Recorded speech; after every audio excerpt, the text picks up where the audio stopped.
Good morning, students. Today I am going to explain Unit 5. Name of the poem is The Balloon Man.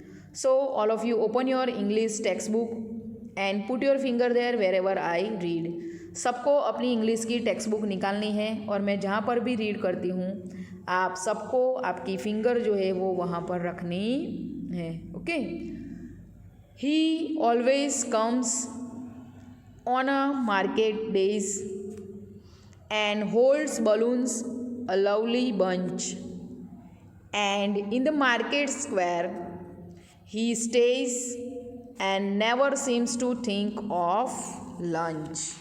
So first stanza में poet हमें कहते हैं कि वह हमेशा बाजार के दिनों में आता है. वह मतलब कौन?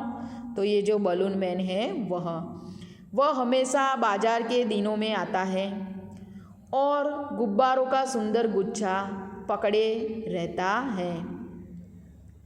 वह बाजार के चौराहे पर रुकता है और अपने खाने के बारे में भी कभी सोचता नहीं है. तो जो गुब्बारे वाला है वो मार्केट के बाहर आपने देखा है कि चौराहे पे खड़ा हुआ हमें नज़र आता है, और जो गुब्बारे वाला है वो कभी भी अपने खाने की परवाह नहीं करता है. वो हमेशा अपने गुब्बारे बेचने में ही लगा रहता है, उसे खाने पीने की परवाह भी नहीं होती है. They are red and purple, blue and green, and when it is a sunny day the cards and people get between, you see them shining far away. वे लाल और बैंगनी है, नीले और हरे हैं, और जब दिन बिल्कुल साफ धूप वाला होता है बैलगाड़ियाँ और लोग बीच में आ जाते हैं. तुम उन्हें दूर से चमकते हुए देख सकते हो.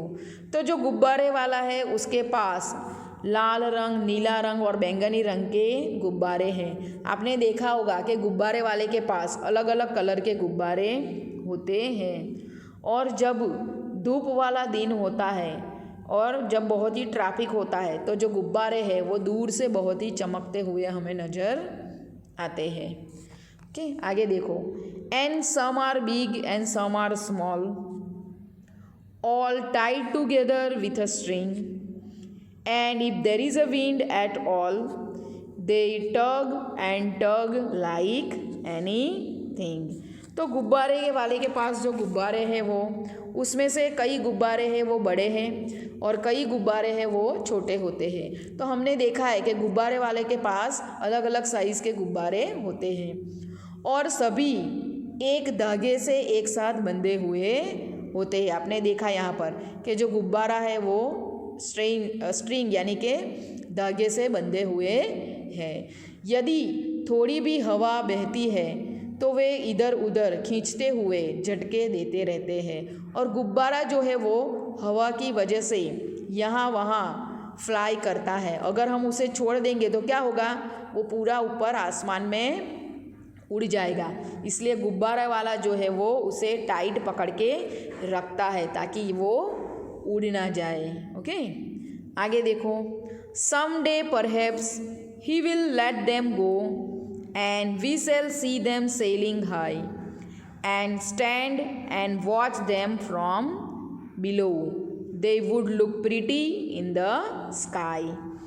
तो जो किसी दिन शायद वह गुब्बारे वाला सभी गुब्बारे को आज़ाद कर देगा और हम लोग उन्हें ऊंचा तैरते हुए देखेंगे.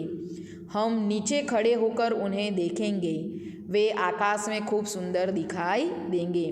अगर कई दिन गुब्बारे वाला जो है सभी गुब्बारे को एक साथ आकाश में छोड़ देगा तो वो जो नज़ारा होगा वो देखने में बहुत ही अच्छा हमें लगता है. It's look very beautiful. Okay, और वो जो नज़ारा होता है वो बहुत ही अच्छा लगता है.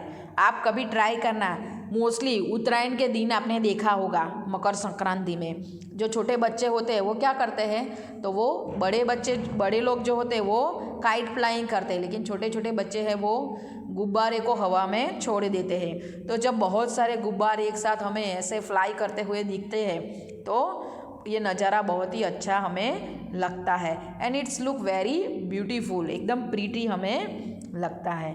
तो यह जो पोयम है उसमें बलून मैन पोएट हमें यही समझाते हैं कि वो कैसे मार्केट के दिन में बेचने आता है, अपने खाने की भी वो परवाह नहीं करता है।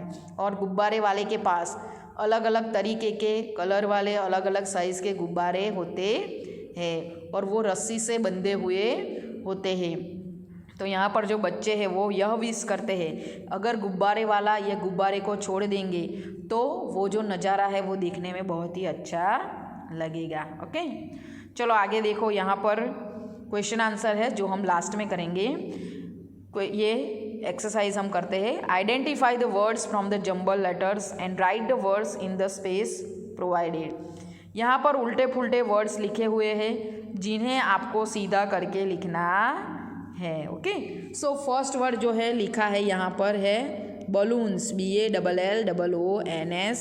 बलून्स। ओके, सेकेंड वर्ड है आपका ब्लू, BLUE, ब्लू। नीचे लिखा है BELOW, बिलो, BELOW, बिलो। सामने देखो यहाँ पर आपको लिखना है LUNCH, लंच, LUNCH, लंच। यहाँ पर आपको लिखना है PEOPLE, पीपल, PEOPLE, पीपल। यहाँ आपको लिखना है CART, कार्ट, CART, कार्ट। सो इस तरीके से यह एक्सरसाइज आपको यहाँ पर ही लिखनी है। आगे देखो, put the words given in the box into the following groups. तो यहाँ पर जो उल्टे पुल्टे वर्ड्स थे वो तो हमने कंप्लीट कर दिए। नीचे जो एक्सरसाइज है वो बॉक्स में से हमें आंसर सिलेक्ट करके लिखना है। नेचर, तो नेचर में क्या आएगा? तो नेचर में आता है विंड, स्काई एंड ग्रास। ये नेचुरल थिंग्स है, विंड, स्काई एंड ग्रास। फिर लिखा है यहाँ पर फूड, तो खाने वाली चीज़ें कौन सी है वो तो आपको अच्छे से पता होगा, है ना। तो turnip first, pineapple and rice, turnip, pineapple and rice. नीचे लिखा है कलर्स, तो वो भी आपको अच्छे से पता है, green, purple, white and yellow. Okay, so these are the name of the colours, green, purple, white, yellow. Okay, so यहाँ पर ये एक्सरसाइज आपको इसमें ही टेक्स्ट बुक में ही लिखनी है। आगे देखो, how many colours can you find hidden in the मेज, राइट देयर नेम्स बिलो। यहाँ जो बॉक्स दिया है उसमें से कौन कौन से कलर्स नेम आपको मिलते हैं वो आपको नेम यहाँ पर लिखना है। फर्स्ट यहाँ पर ऑलरेडी हमें दिया गया है ऑरेंज, तो फर्स्ट नंबर में हम लिखेंगे यहाँ पर ऑरेंज, एक कलर्स नेम ऑलरेडी दिया है। सेकंड यहाँ देखो वाइट, आपको ऐसे बॉक्स भी बनाना है, सेकंड में आपको लिखना है वाइट। ओके, थर्ड नंबर में है violet, VIOLET, violet.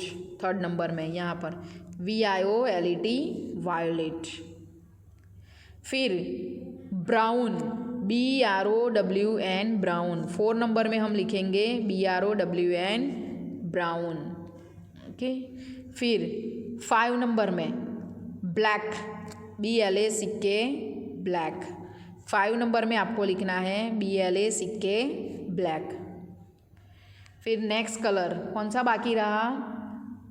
Purple, PURPLE, purple. तो पर्पल कहाँ है? तो एग्जैक्ट ऑरेंज के बाजू में 6 नंबर में आपको लिखना है पर्पल। ओके, तो यहाँ पर जितनी लाइन दी है उसमें कंप्लीट करो, बाकी के कलर्स नेम जो है वो आपको नोटबुक में लिखने हैं।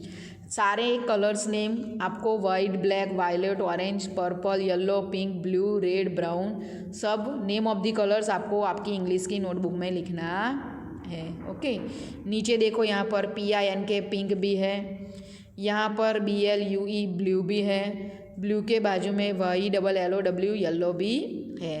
तो सभी नेम्स ऑफ कलर पे आपको सर्कल करना है, 6 तक यहाँ लिखना है और फिर से 1 to जितने भी कलर्स नेम हैं वो सारे आपको इंग्लिश की नोटबुक में लिखने हैं। आगे देखो, fill in the blanks in the balloons with their opposites, you can find them in the poem the balloon man one has been done for you. आपको टेक्स्ट बुक में से ऑपोजिट वर्ड ढूंढने हैं और यहाँ पर लिखने हैं। One example is given here, never तो ऑलवेज। स्मॉल, तो स्मॉल का ऑपोजिट वर्ड्स तो आपको अच्छे से पता है, BIG, बिग, यहाँ पर आपको लिखना है बिग। रेनी, तो रेनी का होगा SUNNY, सनी, रेनी और सनी। लो, LOW, लो, तो यहाँ पर होगा HIGH, हाई। सीट, सीट का ऑपोजिट है स्टैंड। फिर नियर, तो नियर का ऑपोजिट होगा फार, ओके, फार यानी कि दूर। इस तरीके से ये एक्सरसाइज भी आपको टेक्स्ट बुक में ही करनी है। तो ये जो तीनों एक्सरसाइज है, तीनों आपको यहाँ पर ही लिखना है।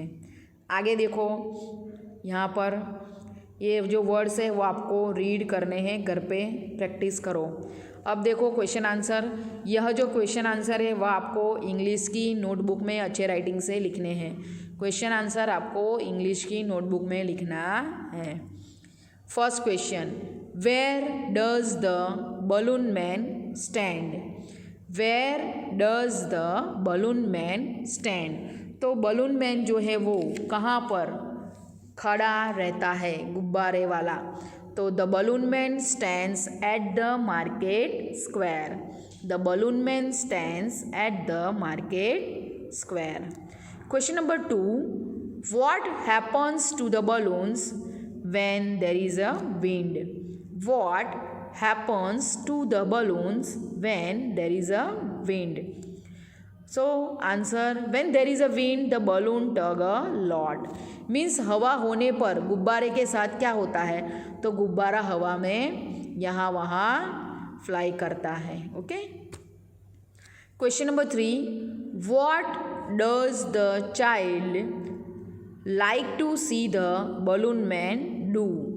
What does the child like to see the balloon man do? बच्चा गुब्बारे वाले को क्या करते देखना चाहता है?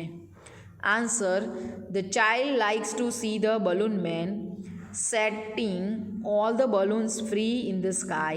He wants to see them sailing high in the sky. तो बच्चा यह देखना चाहता है कि गुब्बारे वाला सारे गुब्बारे को हवा में छोड़ दे और वो जो हवा में फ्लाई करते हैं वह देखना वह चाहते हैं, okay. How high can balloon fly?